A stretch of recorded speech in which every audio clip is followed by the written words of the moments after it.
Welcome back, everyone, for our deep dive. Today, we're diving into EIP-1559. Ethereum Improvement Proposal 1559. Right, and this one's a big one, right? What? This is one of the most talked about upgrades in Ethereum history. For sure. So we're gonna break it down, and trust me, there's a lot here. Yeah. Have you ever gotten like frustrated with costs that just seem unpredictable? Imagine if like your internet bill changed every minute based on how many other people were online at the same time.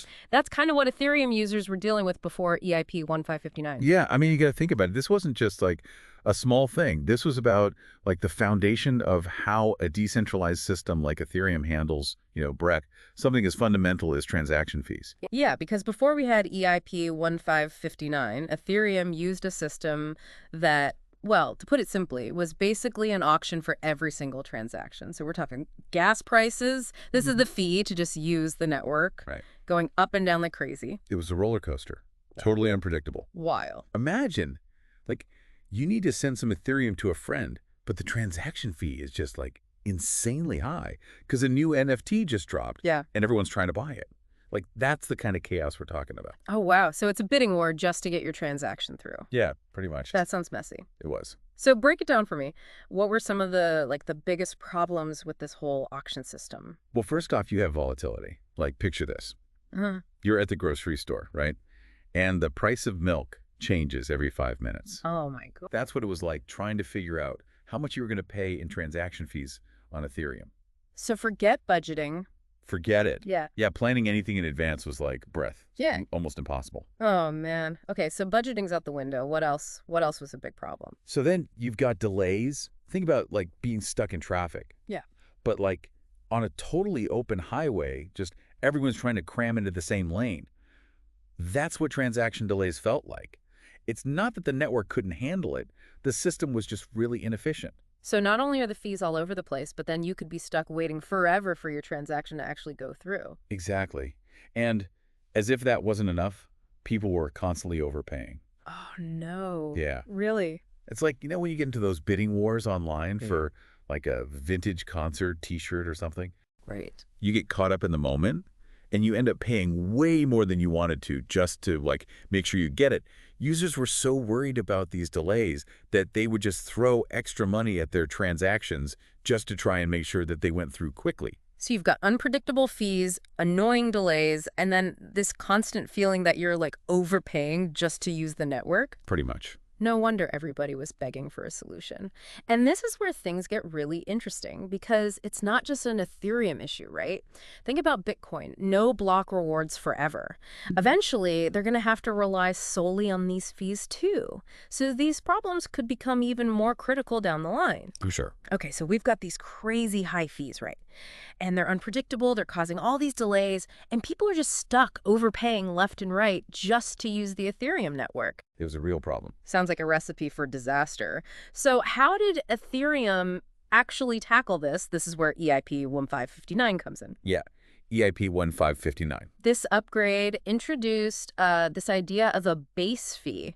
And it's a pretty neat solution when you really get down to it. Yeah, it's really elegant. So instead of having like this crazy auction for every transaction, Right. imagine if you had this like smart toll booth on a highway. Okay. And this toll booth, it adjusts the price based on how much traffic there is. So more traffic, higher price, Well, less traffic, lower price. you get a cheaper ride. Exactly. That's essentially what this base fee does. It's supply and demand, right? Yeah. But for using the Ethereum network. Oh, I like that. So when the network starts getting congested, meaning there's like tons of transactions all trying to get processed at the same time, Everyone's jumping on the highway at once. then the base fee, it bumps up a little bit. And this basically tells people who aren't in a rush, hey, maybe wait a little bit, wait for a less busy time when the fees are lower. So it's kind of like surge pricing, but for Ethereum. Yeah, exactly. But instead of benefiting, ride-sharing companies, it's actually keeping the entire Ethereum network running smoothly. It's all about finding that sweet spot, right? Yeah. To keep things balanced and efficient. Yeah, that's pretty clever. And the best part is, this system, it makes things so much more predictable. No more guessing games. I remember reading that now, like, wallets can even use this predictability to, like, suggest the optimal gas fee for your transactions, like, automatically. Absolutely. Yeah, wallets are much smarter now. Yeah. They can actually give you pretty reliable fee estimates because of that base fee. Most users won't even have to think about gas prices anymore. Their wallet will just kind of handle it all behind the scenes. Okay, so we've got the base fee. That's awesome. But EIP-1559, it didn't stop there, did it? No, not at all. There's this whole other thing we got to unpack, and that's fee burning. Fee burning. Yeah, that's where things get really interesting. Which sounds kind of intense. Yeah, it's pretty wild when you think about it. Basically, a portion of each of those transaction fees, it's destroyed. It's gone forever. Wait, destroyed? Destroyed. Like deleted from existence?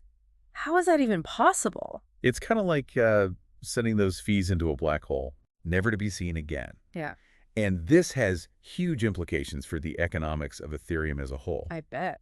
You know how we were talking about ETH, the cryptocurrency itself? Well, with fee burning, you're essentially using ETH to pay for those transactions, and then some of that ETH just disappears. So it's like ETH is being used as like fuel for the network, but that fuel is constantly being burned up. That is a great way to think about it. Oh, thanks. And this whole burning mechanism, it has like two really, really important effects. The first is that it actually reduces the overall supply of ETH. Okay, yeah. And we know when you have a limited supply of something, Right. and that supply is constantly shrinking. It becomes more valuable. Exactly, it becomes more valuable. So you've got this deflationary force that's counteracting, Ethereum's inflation. Instead of more and more ETH constantly entering circulation, you have some of it being permanently removed. I like it. And here's the other really cool thing about fee burning. It reduces the influence of miners. Okay, so EIP-1559 brought some like predictability to Ethereum's fee market, right? Yeah. Made things more user-friendly, and then it just throws in this whole fee-burning thing to Right. like shake things up even more. Totally. Sounds like a pretty solid win for users, right? For sure. But I'm guessing no system is perfect. Right. Were there any like downsides or challenges that came along with all these changes? Yeah, you're right to think that way. Anytime you make changes to something as complex as a blockchain, there are always, things to consider. For sure. Yeah. So what were some of the concerns that people had about EIP-1559 when it first, came out? Well, one of the concerns was around security, Okay. and specifically how it relates to block sizes. Okay. So you remember how we were talking about the base fee adjusting based on like how congested the network is? Right, right. So EIP-1559 also allows for those blocks, those groups of transactions, Yeah. to like temporarily get bigger during those times when there's a lot of activity. So it's almost like widening the highway during rush hour to allow more cars to get through. Exactly. That's a great way to think about it. Oh, thanks. But here's the thing. Not all computers on the Ethereum network are, breadth created equal. Right. Some of the older ones might not be able to keep up with those larger blocks. Okay. It's kind of like some cars can handle going really fast on the highway and others, Right, right. can't go quite as fast. Yeah, they're gonna fall behind. Yeah, so you could have some users that kind of get left behind because their systems just can't process those larger blocks as fast. Right. But the good news is that the Ethereum community is usually really good about this kind of stuff. That's good to hear.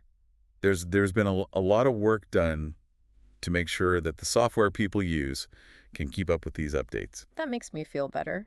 What about miners, though? We talked about how fee burning actually reduces their potential profits, right? Right. Weren't they upset about that? You'd think so, right? Yeah. But interestingly enough, those concerns that some miners had, they really haven't played out in reality. Why not? You'd think they would try to get around that fee burning somehow. Well, here's the thing. Okay. Trying to game the system to make up for those lost fees, it's actually a lot harder and riskier than it sounds. Oh, okay. It turns out that for most miners, it's just easier and more profitable to just play by the rules. Interesting. And honestly, it's the most stable way to go. So EIP-1559 made the system more fair, and it removed some of those incentives to, cheat or something like that. That's the idea. I like it. That's a pretty impressive thing to accomplish. Yeah.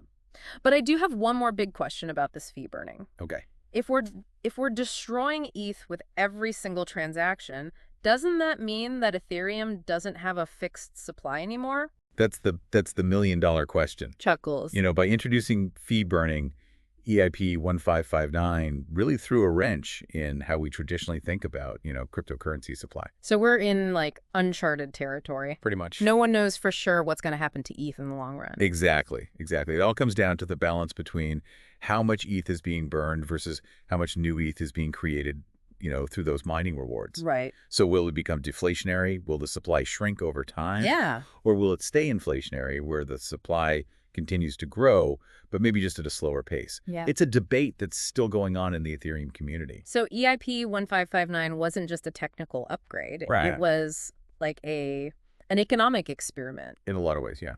And it sounds like we're all just waiting to see what happens. It's going to be interesting to see how it all plays out. That wraps up our deep dive on EIP 1559. We covered a lot today. Yeah, we did. From the crazy unpredictable gas prices to this idea of a base fee and then, this whole fee burning thing. It's a lot to take in.